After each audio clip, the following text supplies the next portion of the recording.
नमस्कार बंधुरा आपनारा देखছেন শাহবাড়ির রান্নাঘর। আমরা সব সময় পেঁয়াজ রসুন দিয়ে মাছ রান্না করে খাই। সব সময় কি পেঁয়াজ রসুন দিয়ে মাছ রান্না করে খেতে ভালো লাগে?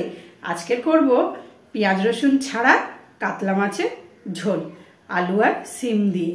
খেতে কিন্তু খুবই সুন্দর হয়। এইভাবে একবার রান্না করে আপনারা বাড়িতে খেয়ে দেখতে পারেন। খেয়ে তারপরে আমাকে কমেন্টে জানাতে পারেন কত সুন্দর খেতে হয়। তাহলে আজকের পুরো রেসিপিটা দেখে নিই, চলুন। এই দেখুন, আমরা এখানে কাতলা মাছ নিয়েছি।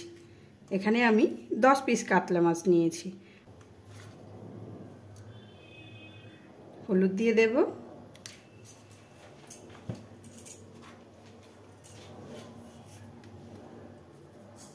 নুন দিয়ে দিলাম। নুন আর হলুদ ভালো করে মাছে মাখিয়ে নিলাম। নিয়ে আমি 10 মিনিট রেখে দেব। নুন হলুদ মাছে মাখিয়ে 10 মিনিট রাখলে মাছের মধ্যে নুনটা ভালোভাবে ঢুকে যাবে, তাহলে খাওয়ার সময়ও ভালো লাগবে। হয়ে গেছে আমার মাছে নুন হলুদ মাখা। এবার আমি মশলা নেব। একটা মিক্সির বাটিতে জিরে নিলাম,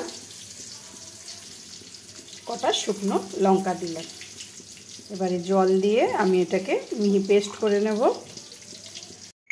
দেখুন, কড়াইতে তেল দিয়েছি, তেলটা গরম হয়ে গেছে। আমি এবারে মাছগুলো দিয়ে দেব।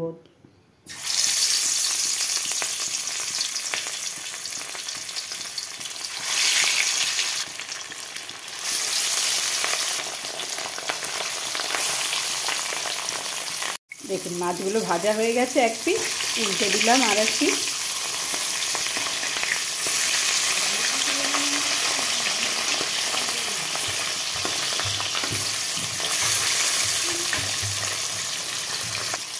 দেখুন, মাছগুলো ভাজা হয়ে গেছে। মাছগুলো আমি তুলে ফেললাম।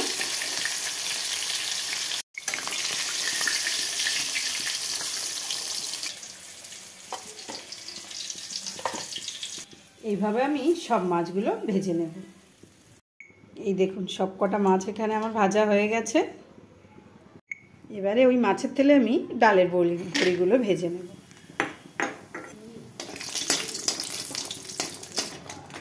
ডালের বড়িগুলো ভাজা হয়ে গেছে, এবারে তুলে ফেলবো।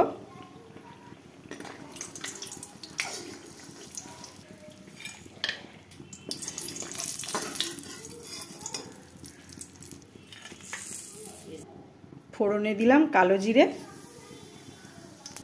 এই দেখুন, এখানে আমি সিম আর আলু কেটে রেখেছিলাম আগে থেকে। লম্বা লম্বা করে আলু কেটেছি, আর সিমগুলো লম্বা লম্বা করে কেটেছি। একটা সিমের 2 টুকরো করেছি। এবার এই তেলের মধ্যে দিয়ে দিলাম। একটু হলুদ দিলাম আর একটু নুন দিলাম। দিয়ে হালকা করে সিমগুলো ভাজবো। আমি কিন্তু সিম আলু খুব বেশি ভাজবো না, হালকা করেই ভাজবো। এই দেখুন, হালকা করে ভেজে নিয়েছি। এবারে আমি মশলাটা দিয়ে দেবো। যে মশলাটা বেটেছিলাম, এই যে বাটা মশলাটা দিয়ে দিলাম। মিক্সির বাটিটা ধুয়েও একটু জল দিয়ে দিলাম, যাতে মশলাটা না পুড়ে যায়।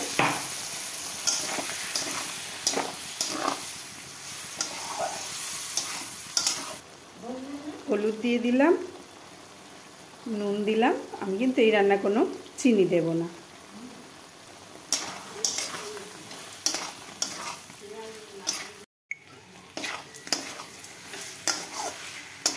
ভাজা ভাজা হয়ে গেছে। এবারে আমি জল দিয়ে দেব।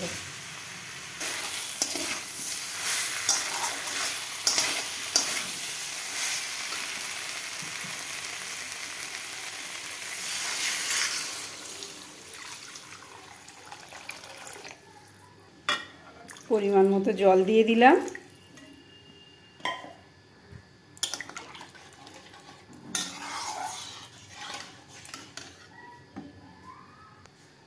কড়াইটা ঢাকা দিয়ে দিলাম, যাতে তাড়াতাড়ি আলুটা সেদ্ধ হয়ে যায়। চলুন এবার কড়াইয়ের ঢাকনাটা খুলে নিই, দেখি আলুটা সেদ্ধ হয়েছে কিনা।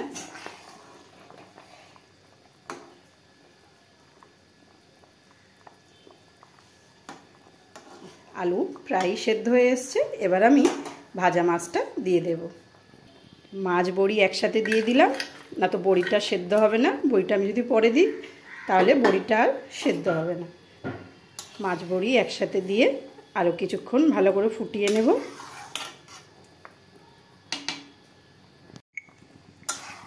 এই দেখুন ঝোল হয়ে গেছে। আমি একটু ঝোল ঝোল রাখলাম, কারণ এর পাতলা ঝোলটা খেতে খুবই ভালো লাগে কাতলা মাছে, তাই আমি অল্প করে একটু ঝোল ঝোল রাখলাম। এবারে নামিয়ে ফেলব। আজকের ভিডিওটা এখানেই শেষ করলাম। আবার দেখা হবে নতুন একটা রান্না নিয়ে।